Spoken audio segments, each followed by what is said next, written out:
ദാമ്പത്യ ജീവിതം.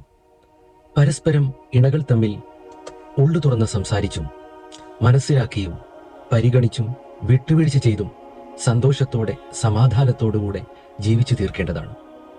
നമ്മുടെയൊക്കെ വൈവാഹിക ജീവിതം ഇങ്ങനെയാണോ?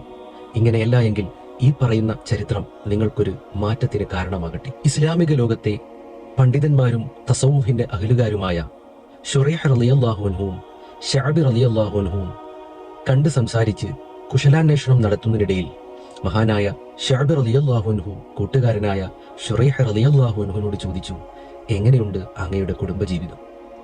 ശുറൈഹ് റളിയല്ലാഹു അൻഹു പറഞ്ഞു, അൽഹംദുലില്ലാ, പരമസുഖം. സന്തോഷത്തിലും ആനന്ദത്തിലുമായി 2 ദശാബ്ദക്കാലമായി ഞങ്ങൾ ജീവിച്ചു വരുന്നു. നാളിതുവരെ എൻ്റെ പ്രിയ പത്നി എനിക്കിഷ്ടമില്ലാത്ത ഒരു കാര്യവും ചെയ്തിട്ടില്ല. ഇത് കേട്ടപ്പോൾ ശഅബി റളിയല്ലാഹു അൻഹുവിന് വല്ലാത്ത അത്ഭുതമായി. എന്ത് ജീവിതം? തമ്മിൽ ഒരു പിണക്കമില്ലെന്നോ?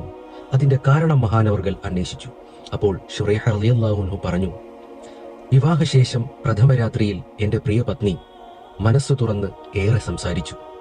അവൾ പറഞ്ഞു, ഞാൻ നിങ്ങൾക്ക് അപരിചിതയും അങ്ങ് എനിക്ക് അപരിചിതനുമാണ്. നമുക്ക് രണ്ടാൾക്കും വേണമെങ്കിൽ മറ്റ് ഇണകളെ തിരഞ്ഞെടുക്കാമായിരുന്നു. പക്ഷേ ഞാൻ അങ്ങയെ എൻ്റെ വരനായും അങ്ങ് എന്നെ വധുവായും തിരഞ്ഞെടുത്തു.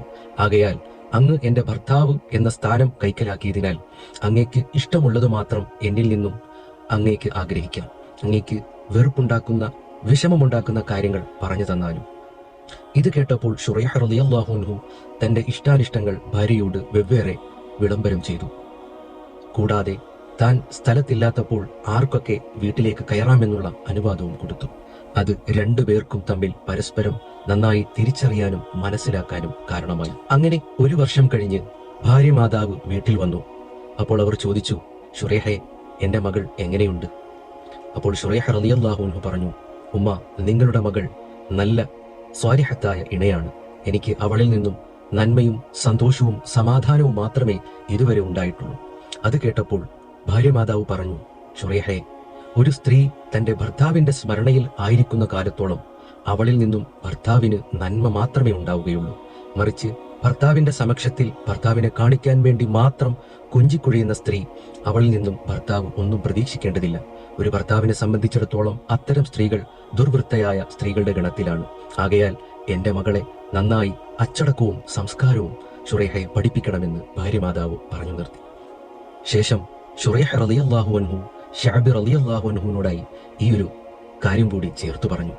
പ്രിയ കൂട്ടുകാരാ, ദമ്പതികൾ തമ്മിൽ പരസ്പരം ഉള്ളു തുറന്ന് സംസാരിച്ച് മനസ്സിലാക്കി മുന്നോട്ട് ഗമിച്ചാൽ 2 ദശാബ്ദ കാലമുള്ള ജീവിതാന്ത്യം വരെ സന്തോഷത്തോടെയും സമാധാനത്തോടെയും കഴിയാൻ സാധിക്കുമെന്ന്. അതെ, നാം നമ്മുടെ ഇണയുമായി ഉള്ളു തുറന്ന് സംസാരിക്കണം. അഡ്ജസ്റ്റ് ചെയ്ത് ജീവിക്കുന്നവരാണ് പലരും. ആ ജീവിതം യഥാർത്ഥത്തിൽ നരകതുല്യമാണ്. അങ്ങനെ ജീവിച്ചിട്ട് എന്തർത്ഥമാണ് നമുക്കുള്ളത്? അതിനേക്കാൾ നല്ലത് ഉള്ളു തുറന്ന് പരസ്പരം മനസ്സിലാക്കി സന്തോഷത്തോടെ പരസ്പര വിശ്വാസത്തോടെ നല്ല നിലയിൽ ജീവിച്ച് നല്ല രൂപത്തിൽ മരിച്ച് നല്ല ഓർമ്മകളുമായി വിട പറയലല്ലേ നല്ലത്. ഈ ഒരു സന്ദേശം നമുക്കെല്ലാവർക്കും ഉപകരിക്കട്ടെ എന്ന് ആഗ്രഹിക്കുന്നു. നമുക്കുള്ള ജീവിതത്തിൽ സൃഷ്ടാവായ തമ്പുരാൻ എല്ലാവിധ ഐശ്വര്യവും ചൊരിയുമാറാകട്ടെ എന്ന് ആത്മാർത്ഥമായി പ്രാർത്ഥിക്കുന്നു.